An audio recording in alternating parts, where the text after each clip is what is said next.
ہجوم رسول اکرم صلی اللہ علیہ وآلہ وسلم کا مذاق اڑا رہا تھا۔ مسلمان خاموش تھے، وہ دل ہی دل میں اللہ کو یاد کر رہے تھے۔ انہوں نے اپنی تلواروں کے دستوں پہ ہاتھ رکھے ہوئے تھے۔ پھر نہ جانے کیا ہوا، رسول اکرم صلی اللہ علیہ وآلہ وسلم نے کیا داؤ کھیلا۔ ابن الاسیر کہتا ہے کہ آپ صلی اللہ علیہ وآلہ وسلم نے رکانہ کو اٹھا کر زمین پر پٹک دیا۔ رکانہ زخمی شیر کی طرح اٹھا اور غرا کر آپ صلی اللہ علیہ وآلہ وسلم پر حملہ آور ہوا۔ آپ صلی اللہ علیہ وآلہ وسلم نے پھر وہی داؤ کھیلا اور اسے پٹخ دیا۔ وہ اٹھا تو آپ صلی اللہ علیہ وآلہ وسلم نے اسے تیسری بار پٹخا۔ بھاری بھرکم جسم 3 بار پٹخا گیا تو کشتی جاری رکھنے کے قابل نہ رہا۔ رکانہ سر جھکا کے اکھاڑے سے نکل گیا۔ ہجوم پر سناٹا طاری ہو گیا اور مسلمان ننگی تلواریں اور برچیاں ہوا میں لہرا لہرا کر اور اچھال اچھال کر نعرے لگا رہے تھے۔ چچا رکانہ، رسول اللہ صلی اللہ علیہ وآلہ وسلم نے للکار کر کہا، اپنا وعدہ پورا کر اور یہی اعلان کر کہ آج سے تو مسلمان ہے۔ رکانہ نے قبول اسلام سے صاف انکار کر دیا۔ یہ طاقت جسمانی نہیں تھی۔ خالد نے نخلستان میں لیٹے لیٹے اپنے آپ سے کہا، رکانہ کو یوں 3 بار پٹخنا تو دور کی بات ہے، اسے کوئی پچھاڑ بھی نہیں سکا تھا۔ رسول اکرم صلی اللہ علیہ وآلہ وسلم کا تصور خالد کے ذہن میں نکھر آیا۔ وہ آپ صلی اللہ علیہ وآلہ وسلم کو اچھی طرح سے جانتا تھا، لیکن اب وہ محسوس کر رہا تھا جیسے وہ محمد صلی اللہ علیہ وآلہ وسلم کوئی اور تھے جنہیں وہ بچپن سے جانتا تھا۔ اس کے بعد آپ صلی اللہ علیہ وآلہ وسلم نے جو رخ اختیار کیا تھا، اس میں خالد آپ صلی اللہ علیہ وآلہ وسلم کو نہیں پہچانتا تھا۔ نبوت کے دعوے کے بعد خالد کی آپ صلی اللہ علیہ وآلہ وسلم کے ساتھ بول چال بند ہو گئی تھی۔ وہ آپ صلی اللہ علیہ وآلہ وسلم کے ساتھ 2 ہاتھ کرنا چاہتا تھا، لیکن وہ رکانہ کی طرح پہلوان نہیں تھا۔ وہ میدان جنگ میں لڑنے والا اور لڑنے والوں کی قیادت کرنے والا جنگجو تھا، لیکن اس وقت مسلمان فوج کی صورت میں لڑنے کے قابل نہیں تھے۔ جب مسلمان فوج کی صورت میں لڑنے کے قابل ہوئے اور قریش کے ساتھ ان کا پہلا مارکا ہوا، اس وقت خالد کے لیے ایسے حالات پیدا ہو گئے تھے کہ وہ اس مارکے میں شامل نہیں ہو سکا تھا۔ اس کا انہیں بہت افسوس تھا۔ یہ مارکہ بدر کا تھا جس میں 313 مجاہدین اسلام نے 1000 قریش کو شکست دی تھی۔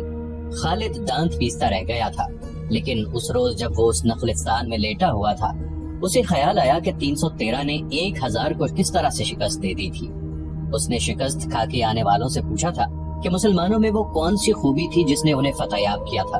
خالد اٹھ بیٹھا اور انگلی سے ریت پر بدر کے میدان کے خط و خال بنا کر قریش اور مسلمانوں کی پوزیشنیں اور مارکے کے دوران دونوں کی چالوں کی لکیریں بنانے لگا۔ باپ نے اسے فن حرب و ضرب کا ماہر بنا دیا تھا۔ بچپن میں اسے گھڑ سواری سکھائی، لڑکپن میں اسے اکھڑ اور منہ زور گھوڑوں کو قابو میں لانے کے قابل بنایا۔ نوجوانی میں وہ شہ سوار بن چکا تھا، شتر سواری میں بھی وہ ماہر تھا۔ اس کا باپ ہی اس کا استاد تھا۔ اس نے خالد کو نہ صرف سپاہی بلکہ سالار بنایا تھا۔ خالد کو جنگ و جدل اتنی اچھی لگی کہ وہ لڑنے اور لڑانے کے طریقوں پر غور کرنے لگا اور جوانی میں فوج کی قیادت کے قابل ہو گیا تھا۔ اسے بدر کی لڑائی میں شامل نہ ہو سکنے کا افسوس تھا اور وہ انتقام کے طریقے سوچتا رہتا تھا، لیکن اب اس کی سوچوں کا دھارا اور طرف چل پڑا تھا۔ مکہ سے روانگی سے کچھ عرصہ پہلے سے وہ اس سوچ میں کھو گیا تھا کہ رسول اکرم صلی اللہ علیہ وآلہ وسلم نے رکانہ پہلوان کو 3 بار پٹخا تھا۔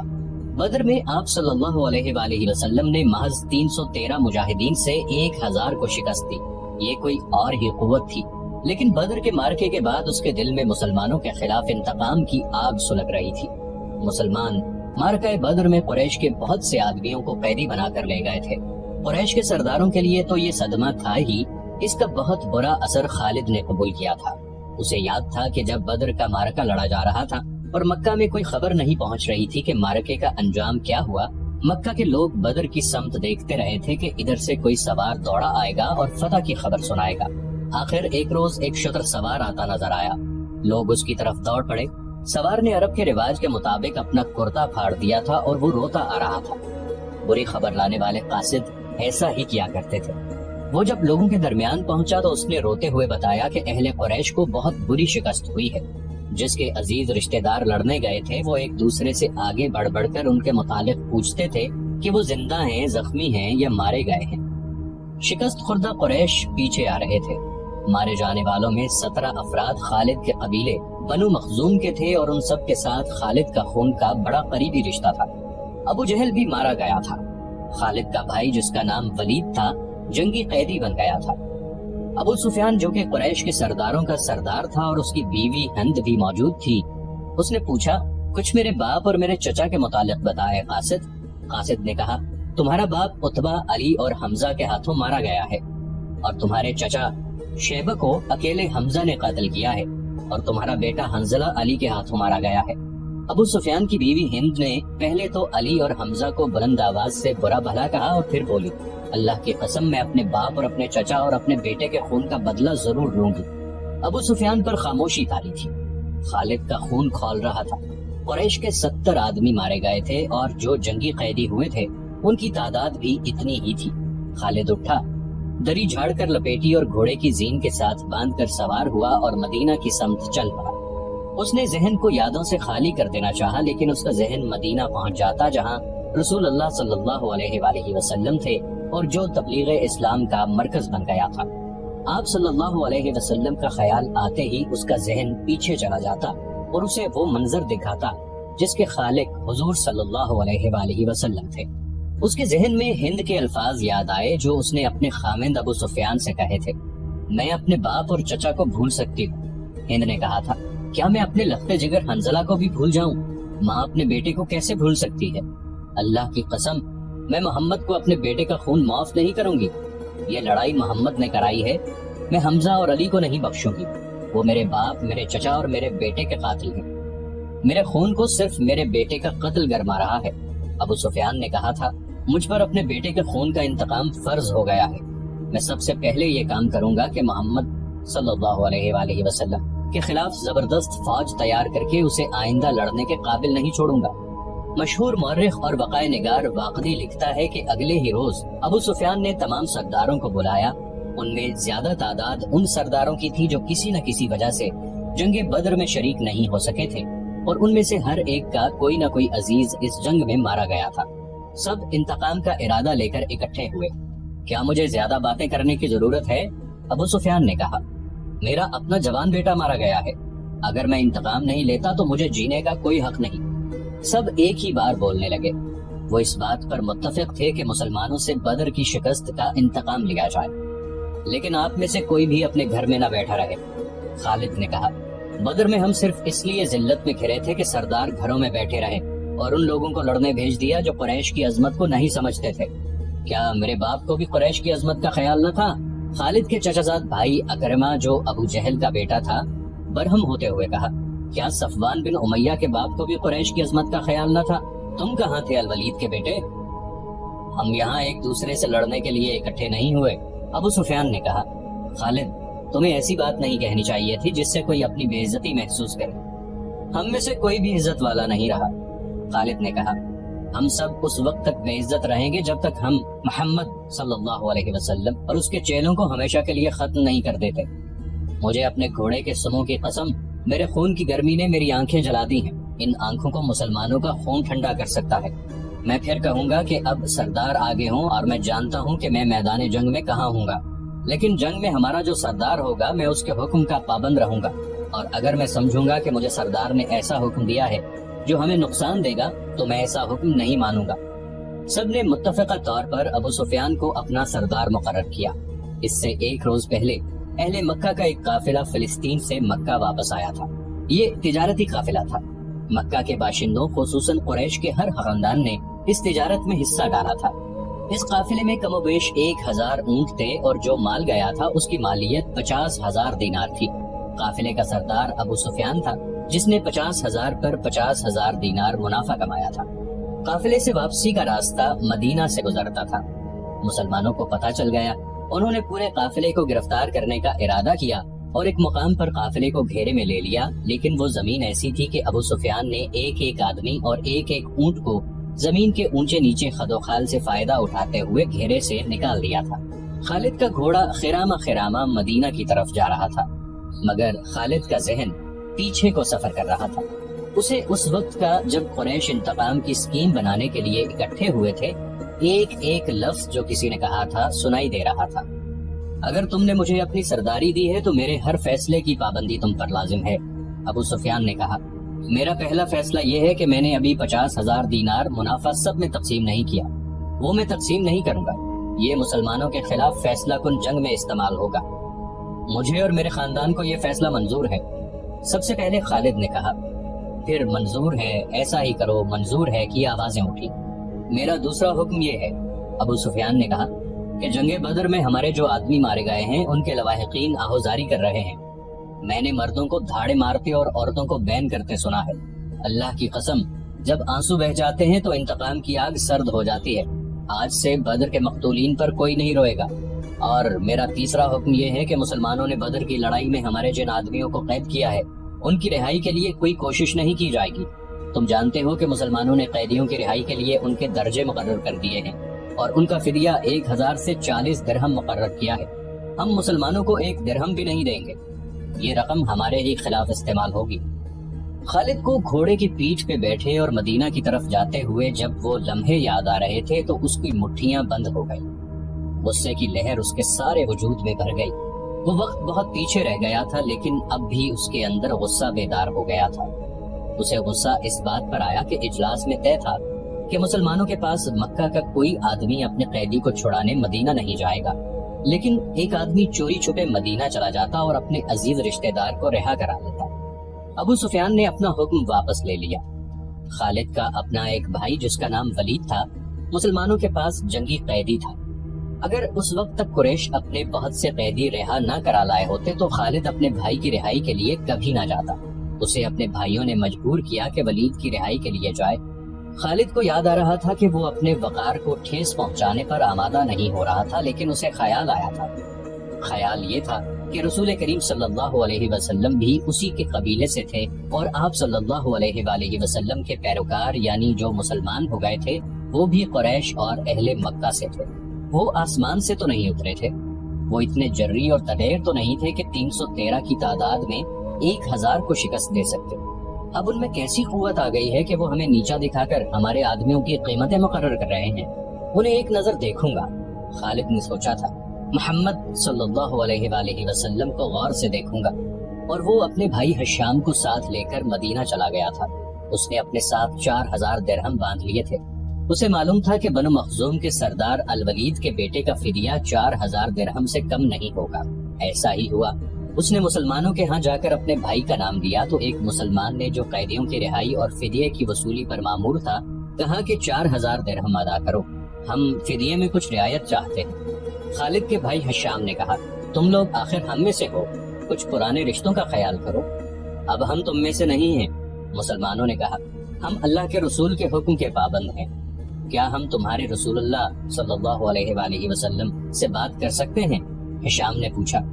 حشام، خالد نے گرج کر کہا، میں اپنے بھائی کو اپنے وقار پر قربان کر چکا تھا مگر تم مجھے ساتھ لے آئے، یہ جتنا مانگتے ہیں اتنا ہی دے دو، میں محمد صلی اللہ علیہ وآلہ وسلم کے سامنے جا کر رحم کی بھیک نہیں مانگوں گا۔ اس نے درہموں سے بھری تھیلی مسلمانوں کے سامنے پھینکتے ہوئے کہا، گن لو اور ہمارے بھائی کو ہمارے حوالے کر دو۔ رقم گنی جا چکی تو ولید کو خالد اور حشام کے حوالے کر دیا گیا۔ تینوں بھائی اسی وقت مکہ کو روانہ ہو گئے۔ راستے میں دونوں بھائیوں نے ولید سے پوچھا کہ ان کی شکست کا باعث کیا تھا۔ انہیں توقع تھی کہ ولید جو ایک جنگجو خاندان کا جوان تھا انہیں جنگی فہم و فراست اور حرب و ضرب کے طور طریقوں کے مطابق مسلمانوں کی جنگی چالوں کی خوبیاں اور اپنی خامیاں بتائے گا، مگر ولید کا انداز ایسا اور اس کے ہونٹوں پر مسکراہٹ ایسی تھی جیسے اس پر کوئی پر اسرار اثر ہو۔ ولید کچھ تو بتاؤ، خالد نے اس سے پوچھا۔ ہمیں اپنی شکست کا انتقام لینا ہے۔ قریش کے تمام سردار اگلی جنگ میں شامل ہو رہے ہیں، ہمارے ارد گرد کے قبائل کو بھی ساتھ ملا رہے ہیں اور وہ مکہ میں جمع ہونا شروع ہو گئے ہیں۔ سارے عرب کو اکٹھا کر لو خالد، ولید نے کہا، تم مسلمانوں کو شکست نہیں دے سکو گے۔ میں نہیں بتا سکتا کہ محمد صلی اللہ علیہ وآلہ وسلم کے ہاتھ میں کوئی جادو ہے یا ان کا نیا عقیدہ سچا یا کیا بات ہے کہ میں نے ان کا قیدی ہوتے ہوئے بھی انہیں ناپسند نہیں کیا۔ پھر تم اپنے قبیلے کے غدار ہو، حشام نے کہا۔ غدار ہو یا تم پر ان کا جادو اثر کر گیا ہے؟ وہ یہودی پیشوا ٹھیک کہتا ہے کہ محمد صلی اللہ علیہ وآلہ وسلم کے پاس کوئی نیا عقیدہ اور نیا مذہب نہیں، اس کے ہاتھ میں کوئی جادو آ گیا ہے۔ جادو ہی تھا، ورنہ بدر میں قریش شکست کھانے والے نہیں تھے، خالد نے کہا۔ ولید جیسے ان کی باتیں سن ہی نہیں رہا تھا، اس کے ہونٹوں پر تبسم تھا اور وہ مڑ مڑ کر مدینے کی طرف دیکھتا جاتا تھا۔ مدینہ سے کچھ دور ذوالحلیفہ نام کی ایک جگہ ہوا کرتی تھی۔ تینوں بھائی وہاں پہنچے تو رات گہری ہو چکی تھی۔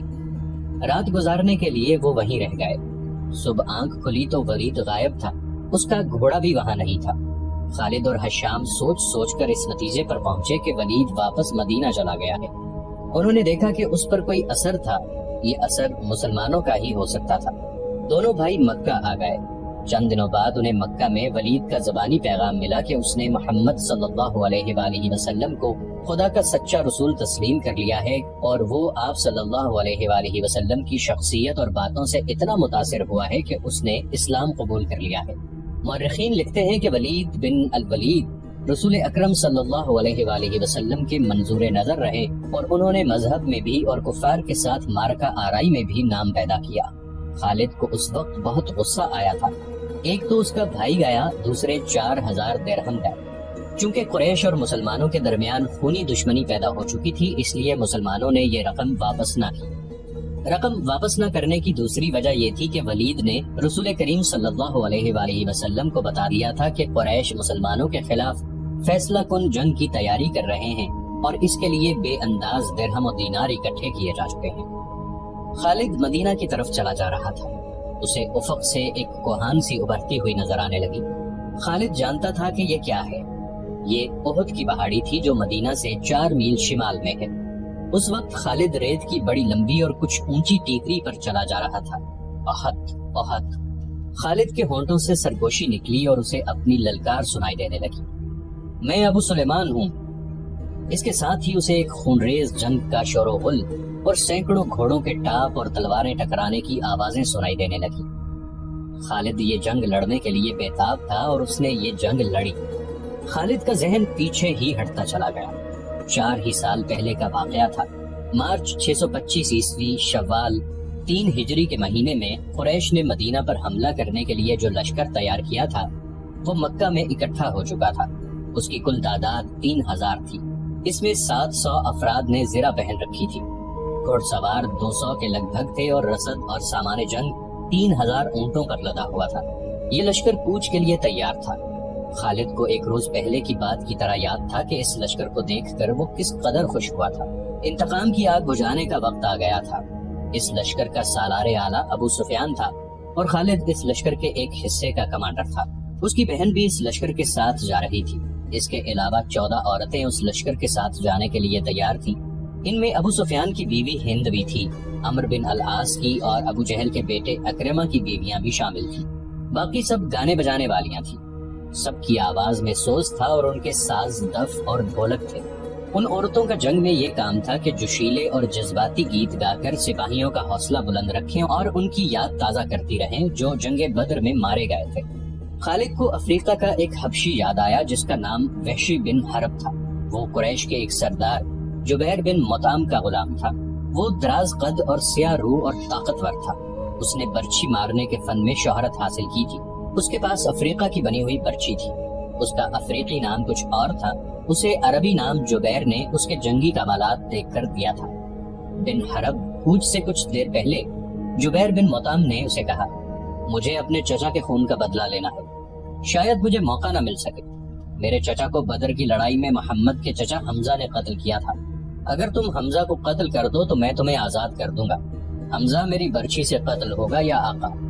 وحشی بن حرب نے کہا۔ یہ حبشی غلام اس طرف جا نکلا جہاں وہ عورتیں اونٹوں پر سوار ہو چکی تھیں جو اس لشکر کے ساتھ جا رہی تھی۔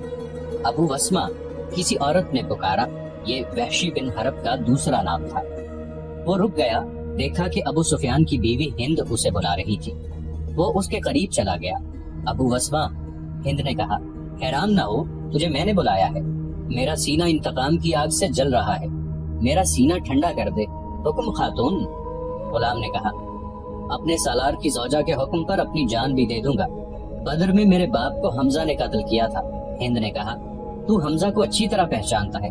یہ دیکھ، میں نے سونے کے جو زیورات پہن رکھے ہیں، اگر تو حمزہ کو قتل کر دے گا تو یہ سب زیورات تیرے ہوں گے۔ وحشی بن حرب نے ہند کے زیورات پر نظر ڈالی تو وہ مسکرایا اور زیر لب پرعزم لہجے میں بولا، حمزہ کو میں ہی قتل کروں گا۔ خالد کو اپنے لشکر کا کوچ یاد تھا۔ اسی رستے سے لشکر مدینے کو گیا تھا۔ اس نے ایک بلند جگہ کھڑے ہو کر لشکر کو دیکھا تھا۔ اس کا سینہ فخر سے پھیل گیا تھا۔